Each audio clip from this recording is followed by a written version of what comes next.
High winds knocked down trees and sent debris flying from buildings in Midtown and downtown Atlanta. And this street sign at John Portman Boulevard and Peachtree Center now on the ground as Channel 2's Aaron Diamant. There's a tree down too. Channel 2's Aaron Diamant continue our severe weather Team 2 coverage from Myrtle Street in Midtown. Aaron?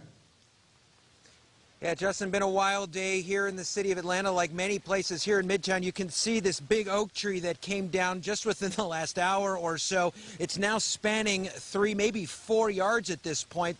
So look at how close it is to these houses right here. A lot of people very lucky that it didn't fall really the other way. A lot of folks in this neighborhood, like many others, without power. But let me show you some video we shot earlier today. You can see in this video Atlanta police officers scrambling to remove debris. These big metal panels, the facade of the 34 Peachtree Tower in downtown Atlanta came crashing down to the street. Very big danger there, along with some other debris falling off of those buildings. And not too far from where I'm standing, we had several trees come down, one blocking a road, Penn Street. The owner of one of those homes actually hooked it up to a car, or his pickup truck, hauled it out of there, he said, so emergency crews could get through, as his mind was facing was with all the victims of Hurricane Irma. Horrible. My brother lives in Fort Lauderdale and covered in water, but seems to be receding down there now, so it's getting a bit better.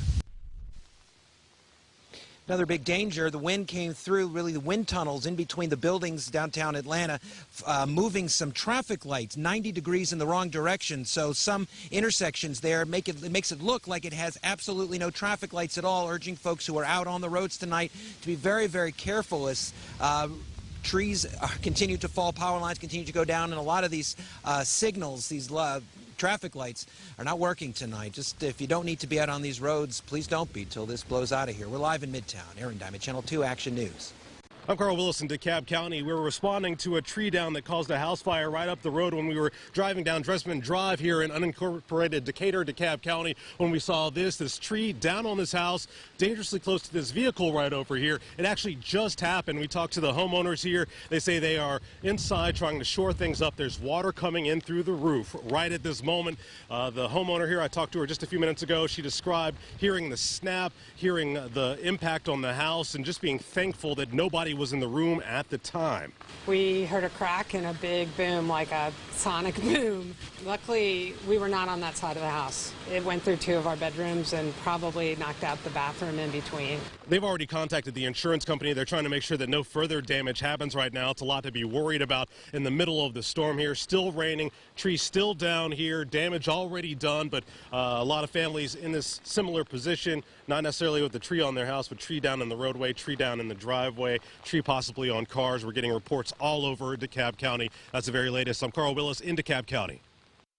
This is Jim Strickland in Griffin, where residents of this neighborhood that had been cut off by a giant tree decided to cut through it themselves rather than wait for Georgia Power. The tree looked like this, cutting off the only way in or out for about 50 homes. I called the sheriff's department. They're supposed to send somebody whenever they can get a chance to get out here. Soon after, a neighbor with a chainsaw was hard at work. When the power is coming back, big question. They get here as soon as they could and stay away from the lines, and that's all we can really do at this point. Several utilities had to limit themselves to groundwork. It was too windy for bucket trucks. It's very frustrating, you know. I mean, we got a job to do and want to do it, but, you know, right now weather's not permitting. With the wind now having died down, we expect bucket trucks to be back up in the air, and there's plenty of work to do. This is Jim Strickland from Spalding now. We just checked in the last minute here. We are seeing a big jump in Georgia Power customers without power. Look at this. We're almost to 1 million. 914,000 is where we are now, just shy of 1 million. In DeKalb County, more than 158,000 customers have been affected. The number, more than 120,000 out of power reported in Fulton County. The number across the state is over 1 million if you include the local EMCs.